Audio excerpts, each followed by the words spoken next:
You and me, we meant to be in the great outdoors.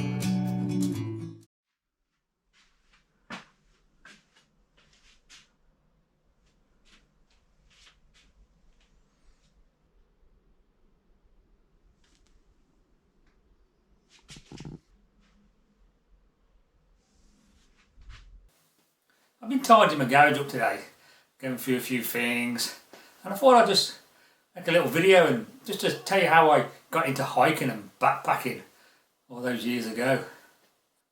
About 20 years ago, when me and Jane got together, we bought a tent, and then we obviously went camping down Cornwall.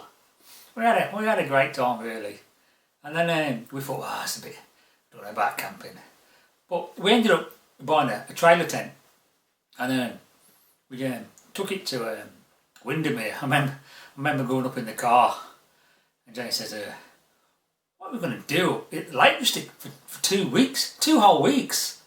And I sort of shrugged my shoulders and went, I don't really know really, we're just going to go and see how it goes. But anyway, cutting a bit of a long story short, we got up there and was wandering around. That's where I keep all my books. Cutting a long story short, we found this book, Discover Walks Around the Shores of Windermere. Short walks from 1 hour. And in there, there's all little walks. What's that there? I've written something there. I'll put my glasses on for this. The 8th, 05. Waterhead Pier to Orris Head, Windermere and Bowness. Long trek up and down, but with spectacular views, worth every step. A nice glass of wine was had on the ferry ride back. Just the tonic. That was our 3rd trip. This is another one. 2nd to the 8th, 05. I gave this an 8.5. It was our 2nd walk. Took 5 hours. Got lost on section 5, but very enjoyable. Lots of fantastic views. P.S. Take food and water. The viewpoints over Windermere.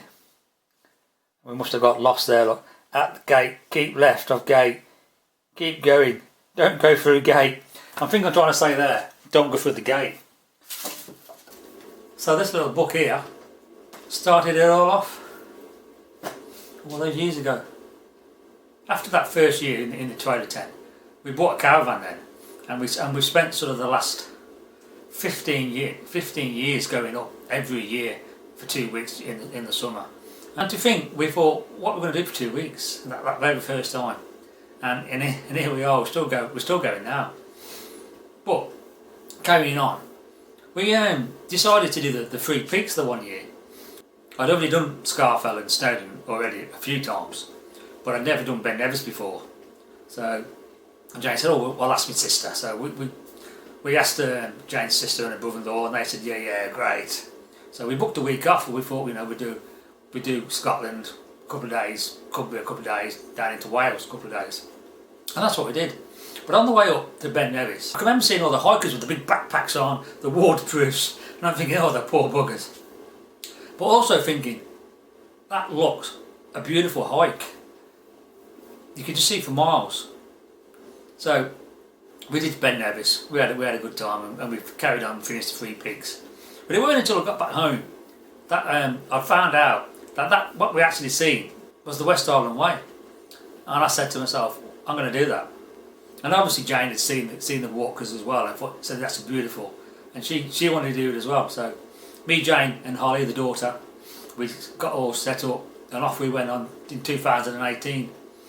I mean, our bags were well too heavy. So we, in the end, we booked a baggage transfer company. My pack must have weighed at least 20 kilos, and Jane's and Holly's obviously weren't far behind, and they was never going to carry that far. So in the end, it was a blessing in disguise that we booked a baggage transfer. Otherwise we just wouldn't have enjoyed it. We probably would have failed, but we got that done. So when we got home, I thought, oh, that was so good, we loved it, I wanted to do something else. So I wanted to do the coast to coast. I thought that might be a bit too much for me to take on. So I opted for the Cumbria Way, because obviously we been up the Lake District for years and years, and I knew some of the walks already that it passed. So 2019, I set off for the Cumbria Way. My backpack was still too heavy. I mean, it was 15 kilos. I mean, if you've any of you had a look, you see I'm complaining about it all week. I mean, I called it the beast, and it was just a burden. But I got through it. Weather was horrendous, and I, you know, reflecting on it, I still loved it. I loved every step, and it was a fantastic experience. So 2020, what am I going to do now? So I decided on. I've done up north.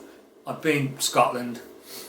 So I thought I'd go down south. At least the weather might be a bit better down there. So I decided on the South Downs Way. So last year I did that, and it was beautiful. But this time, really dialed down my gear. I bought a new backpack. I bought a new jacket. I bought loads of water. It cost me actually a small fortune, to be honest. Don't tell Jane. But I really dialed it down to, you know, I got it down to 10 kilos with food and water, and it was just made all the difference. I mean, if there's one thing I could say to anyone who's getting into this, walk as light as you can.